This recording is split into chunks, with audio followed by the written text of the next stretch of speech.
I never thought I would be the kind of woman who planned revenge. But that night, sitting on the edge of my bed with my husband's phone glowing in my hand, I felt something inside me break. The reservation confirmation was right there, staring back at me like a cruel joke. Evan had booked a table for two at Ember and Vine, a restaurant we had talked about for years but never went to because it was too expensive. I read the confirmation 3 times, hoping I was misunderstanding something. But there it was. The guest name beside his wasn't mine. It said Lena Brooks. I didn't know anyone by that name, but suddenly I hated her. I hated her because she was part of something that wasn't supposed to happen in my marriage. My hands were shaking, my chest felt tight, and for a long time, I just sat there staring at the screen, trying to breathe. I thought about crying. I thought about waiting for him to come home and asking him straight out. But I already knew the answer. The quiet lies, the sudden late meetings, the way he smiled at his phone, it all added up now. I had been trying not to see it. I had been pretending we were fine. I didn't want to be that weak, heartbroken wife begging for an explanation. I wanted him to feel what it was like to be blindsided. So I did something I never imagined I could do. I searched for Lena Brooks. It wasn't hard. Our town isn't big. Her name came up connected to a local auto repair shop, Brooks Auto, owned by a man named Miles Brooks. I called the number, not even sure what I was going to say until I heard his voice. He sounded calm, maybe even kind.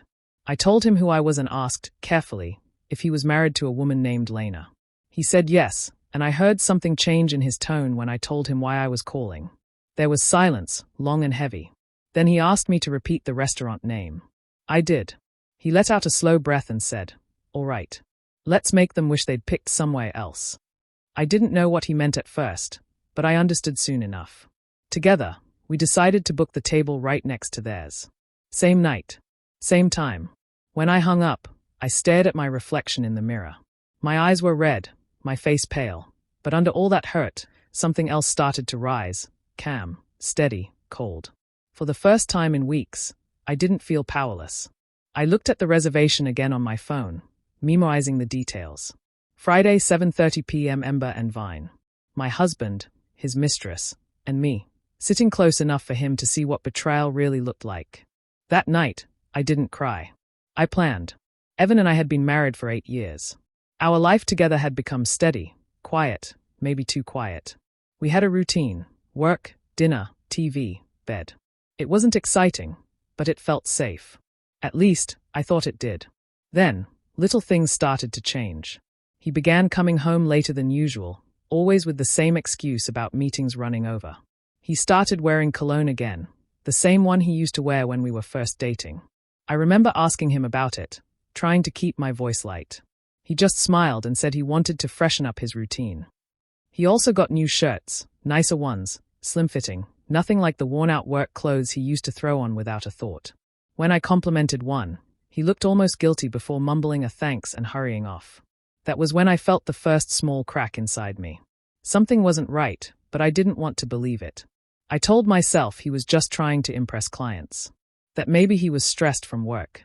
I even joked that he must be having a midlife crisis, and he laughed too loudly, like he needed me to believe it. But late at night, when he'd fall asleep with his back turned to me, my mind wouldn't stop spinning.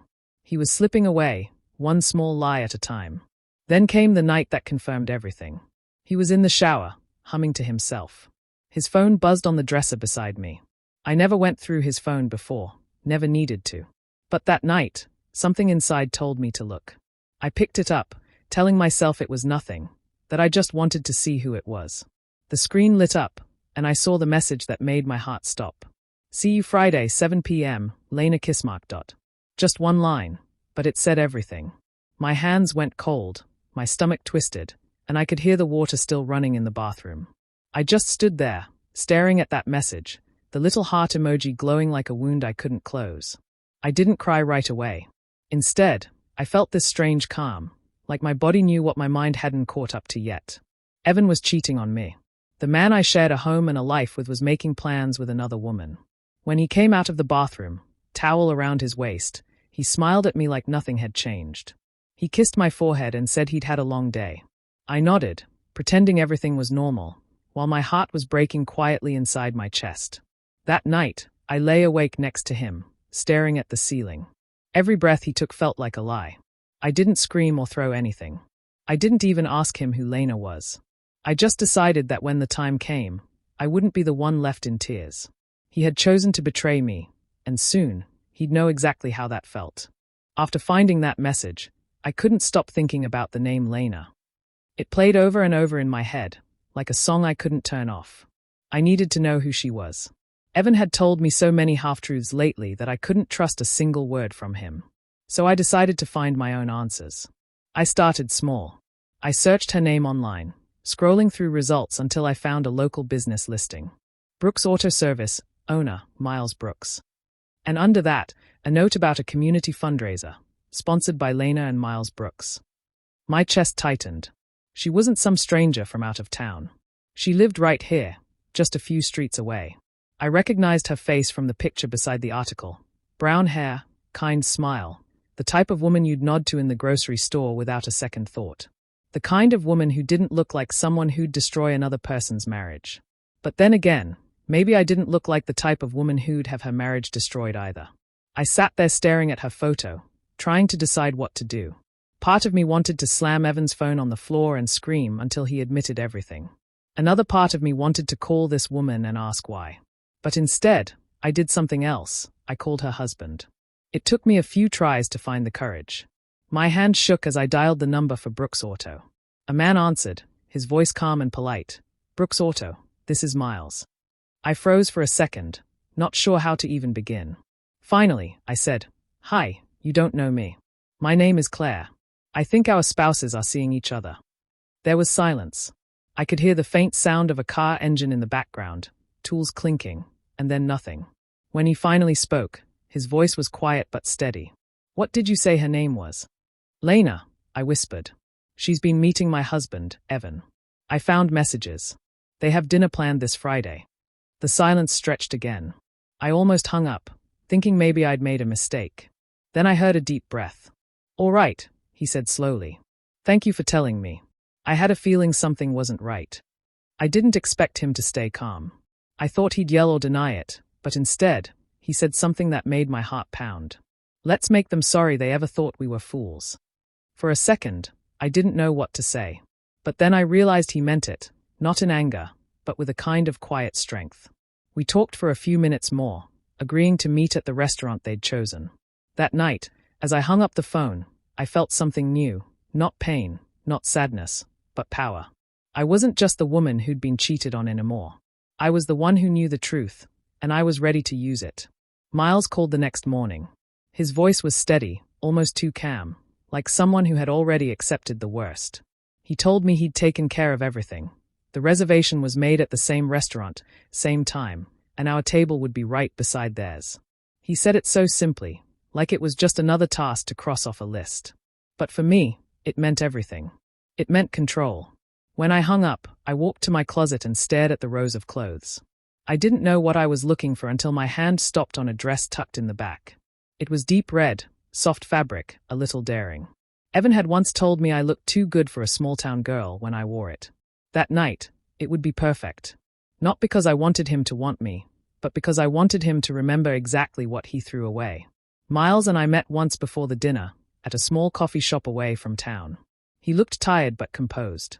There was a sadness in his eyes that matched mine. We sat across from each other, two strangers connected by the same wound. We didn't talk much about feelings, we talked about the plan.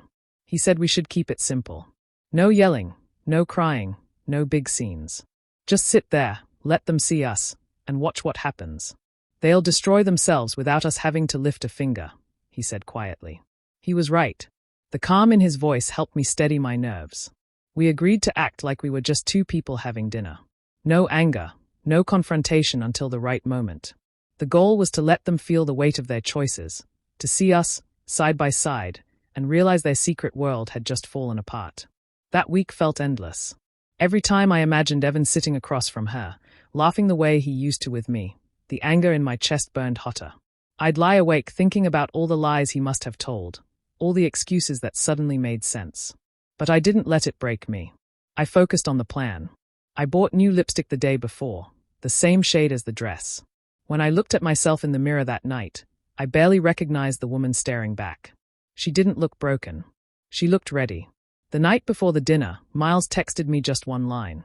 "We've got this." I read it over and over. He wasn't just talking about the plan.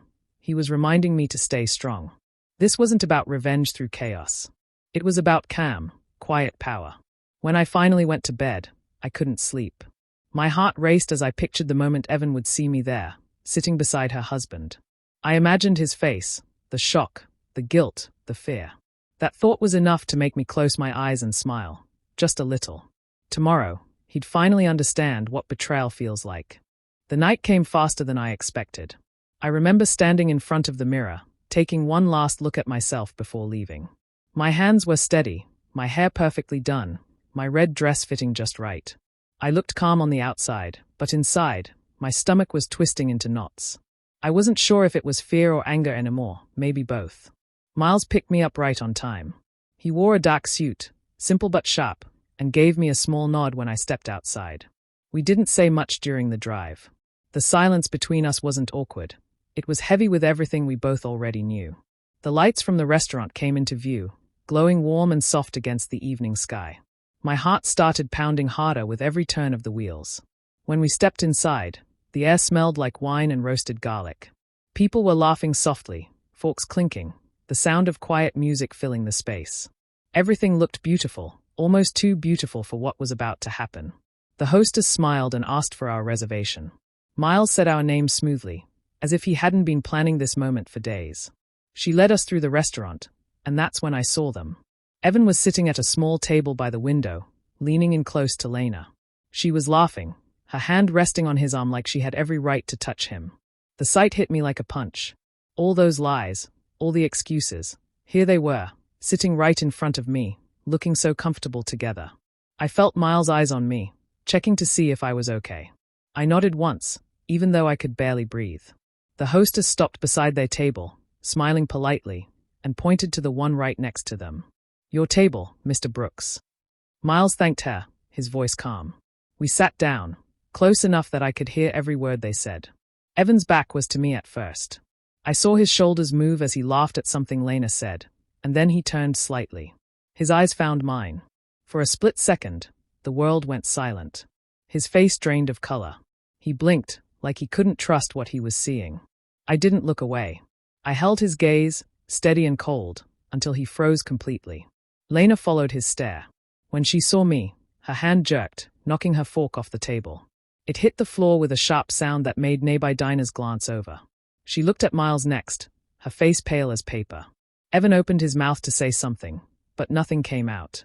He just sat there, his jaw tight, panic written all over his face. I leaned back in my chair, took the menu from the table, and pretended to read it. My hands were calm now. For the first time in weeks, I felt in control. Every sleepless night, every tear I held back, it was all worth this one moment. Seeing his face, seeing the shock, the guilt, the fear, it was everything I needed. Miles lifted his glass of water slightly, a quiet signal between us. I smiled and nodded. The game had just begun. For a few seconds, no one moved. Evan just stared at me, his mouth slightly open, his hand still frozen around his wine glass. Lena's face turned pale, her lips parting in shock as her eyes darted from me to Miles. The noise of the restaurant seemed to fade. I could hear my own heartbeat in my ears. I decided to break the silence first. I forced a smile, one I knew looked warm to everyone else but carried ice underneath. "Oh," I said, acting surprised. "Fancy seeing you here, honey. Small world, right?" Evan blinked fast, his throat bobbing as he swallowed. He tried to speak but only managed a nervous laugh. "Claire, what are you doing here?"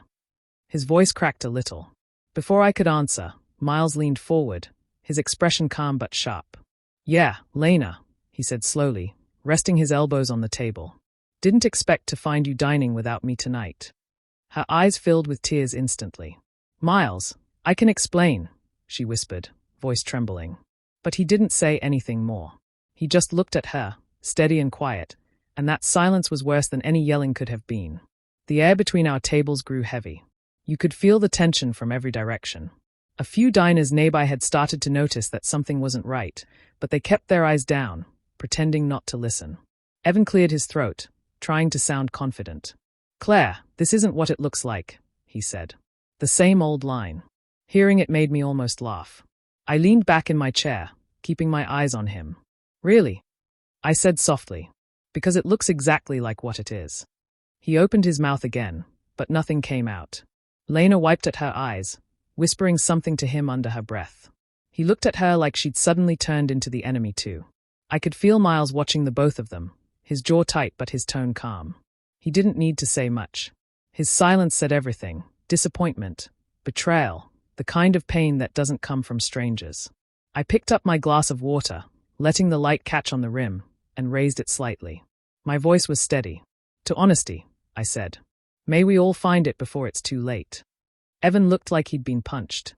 His face went red, and his hand trembled as he reached for his drink.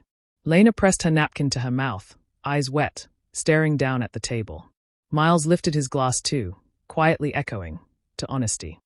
His tone was low but clear, and the sound of it cut through the tension like a blade. No one spoke after that. Evan kept looking between me and Miles, his face filled with panic, searching for some way to fix it. But there was nothing left to fix. I didn't shout. I didn't make a scene. I just sat there, calm and collected, watching them fall apart in front of everyone. And in that moment, I realized revenge didn't have to be loud to be powerful. It could be silent, sharp, and beautifully simple. Evan finally broke the silence. His voice was low and shaky as he leaned slightly toward me. Claire, please, he said. Can we step outside for a minute? Just to talk. I didn't even look up from my plate. I picked up my fork, cut a piece of bread, and said quietly, You wanted a dinner date, Evan. Enjoy it. He froze, unsure what to do. I could see his hand twitch against the tablecloth, like he didn't know whether to reach for me or hide it under the table. Lena sat perfectly still, her eyes glossy, her napkin twisted in her lap. She turned to Miles and whispered, I'm so sorry. I didn't mean for this to happen. Miles didn't move. His face was unreadable, calm in a way that made her even more nervous. He just looked at her like he was seeing someone he didn't recognize anymore. You did mean it, he said quietly. You just didn't mean to get caught. Her shoulders shook, and she turned her head away, unable to meet his eyes. I sat back and watched the two of them, my heart strangely steady. The anger I had carried for days was gone, replaced by something colder and stronger, clarity. Evan tried again. Claire, please, can we just... I set my fork down and looked at him for the first time since sitting down. Can we just what? I asked. Pretend this isn't happening? Pretend I didn't catch you having dinner with another man's wife. My voice was calm, almost too calm, and that scared him more than yelling ever could have. People around us had started to notice. Heads tilted slightly, forks paused mid-air, but no one said a word. You could feel it, the quiet curiosity, the way people love to witness a story without becoming part of it. The air was thick with discomfort. Evan's lips parted like he wanted to explain himself, but I saw his eyes flicker toward Lena. He looked at her, then back at me, and I could see the panic building. He realized there was no version of this that made him look innocent. I didn't cry. I didn't raise my voice. I just watched him fall apart in front of everyone. He was sweating now, his voice shaking, his words tumbling over themselves, but none of it mattered. Every excuse, every I can explain, sounded hollow. Lena reached across the table as if to touch his hand, but he pulled it back quickly, embarrassed. Miles finally spoke, his voice calm as ever. You two should probably finish your meal, he said. After all, it's what you came for. Evan dropped his gaze to the table. The silence that followed was deep and heavy, and I could feel the shift inside me, the one I had been waiting for. For years, Evan had made me feel small, unsure, like I was the one who needed to do more, be more. But right there, in that crowded restaurant, he was the one shrinking. His lies were sitting beside him, plain as day, and there was nowhere left for him to hide. I picked up my glass, took a slow sip, and smiled faintly. That night, for the first time in a long time, I didn't feel broken. I felt powerful. The balance between us had changed completely, and I knew it would never shift back. Evan packed a small suitcase 2 days after that night. He didn't argue, didn't fight, didn't even ask if I wanted him to stay. He just mumbled something about giving me space and said he'd be at a motel across town. I didn't ask which one. I didn't care. The moment the door closed behind him, the house felt quieter, lighter somehow. For years, that house had been filled with his noise, his complaints, his excuses, his moods. Now, it was just me and the silence. I thought it would feel lonely, but it didn't. It felt peaceful. I made myself coffee that morning, sat by the window, and realized I wasn't waiting for anyone to come home. That was freedom in its simplest form. He called the next day. I didn't answer. He left a message saying he was sorry, that he'd made a mistake, that he still loved me. The words sounded rehearsed, like he was reading from a script he didn't even believe in. A few days later, he showed up at the door, eyes red, wearing the same clothes he'd left in. He started talking fast, how it didn't mean anything, how it was a moment of weakness, how he missed us. I let him talk. When he was done, I handed him an envelope. "This is what I've been working on," I said quietly. He looked confused until he opened it and saw the divorce papers inside.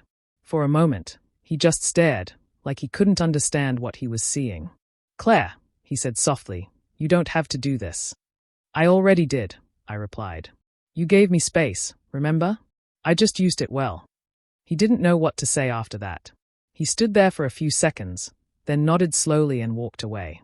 Watching him leave for good didn't hurt the way I thought it would. The tears never came. It felt like closing a book I'd outgrown. During those first few weeks, Miles and I talked sometimes. Nothing deep, nothing romantic. Just quiet conversations that helped both of us heal. He would call to ask how I was doing, and I'd ask about his shop. We didn't dwell on the past. We were two people who'd been broken by the same storm, learning how to stand again. Once, he said, "Funny how we both lost something we thought we needed, and it ended up being the best thing that could have happened." I understood exactly what he meant. Meanwhile, Evan kept trying to make things right in his own way, emails, messages, even flowers once. But every attempt felt hollow. He wasn't sorry for what he did. He was sorry that I had stopped being the forgiving wife who would always take him back. I didn't respond to any of it. I didn't need to. I was done waiting for someone else to decide my worth. For the first time in years, I started thinking about myself, what I wanted, what made me happy. I went back to old hobbies, started running again, cooked meals just for me. I filled the quiet with laughter, music, and peace. Evan had taken enough from me. He had taken my trust, my comfort, my time. But he didn't get to take my future. That part was mine now. And I wasn't going to live small anymore. It had been a few months since everything fell apart, though by then it no longer felt like falling. It felt like release. Life had become quieter, simpler. I was learning how to enjoy mornings again, how to breathe without waiting for the next disappointment. Then, one Saturday, Miles called. His voice still carried that calm steadiness I remembered. He asked if I'd like to grab a coffee. I hesitated for a second, but something in his tone told me it wasn't about the past, it was about moving forward. We met at a small cafe downtown, one with old wooden tables and the smell of fresh bread in the air. When I walked in, he was already there, sitting by the window with 2 mugs on the table. He smiled when he saw me, and for the first time, it wasn't the tired, broken smile I remembered. It was real. We started talking about ordinary things, work, neighbors, the weather. It was easy, natural, and strangely comfortable. There were no long pauses, no heavy sadness hanging between us. We talked about how strange it felt to finally have peace, how both of us had expected to feel emptier after the divorces, but instead felt lighter. Then, something unexpected happened. I laughed. Not the polite kind of laugh you give when you're trying to fill silence, but a real one, the kind that starts deep in your chest and feels like a breath you've been holding for too long. Miles laughed too, and for a moment, it felt like the world was normal again. 2 people, drinking coffee, laughing about something small. But for both of us, it was more than that. It was healing. He told me he'd started fixing up an old car, something he'd wanted to do for years but never had time for. I told him I'd started painting again. We didn't talk about Evan or Lena, and that felt right. The past didn't belong in that cafe. It had already done enough damage. When I left, he walked me to my car. We stood there for a moment, smiling in that quiet way 2 people do when words aren't really needed. "You're doing better," he said softly. "So are you," I replied. We didn't make promises or plans, but I drove home feeling something I hadn't felt in a long time: hope. It wasn't about falling in love again. It was about realizing that life could still be good, even after all the wreckage.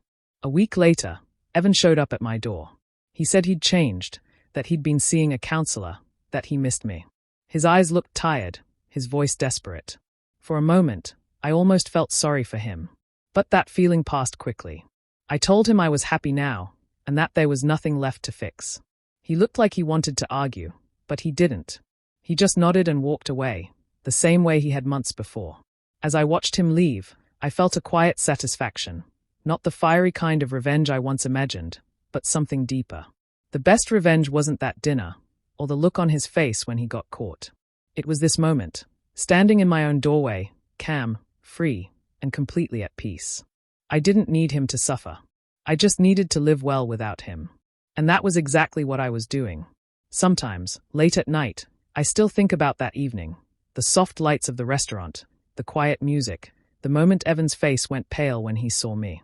It used to make my heart ache to remember it, but now, it only makes me feel calm. That dinner wasn't about hurting him. It was about taking back a piece of myself that I had lost somewhere along the way. For so long, I had tried to keep our marriage together, even when it was already broken. I kept forgiving small lies, ignoring signs, convincing myself that loyalty meant staying no matter what. But that night at the restaurant taught me something I'll never forget.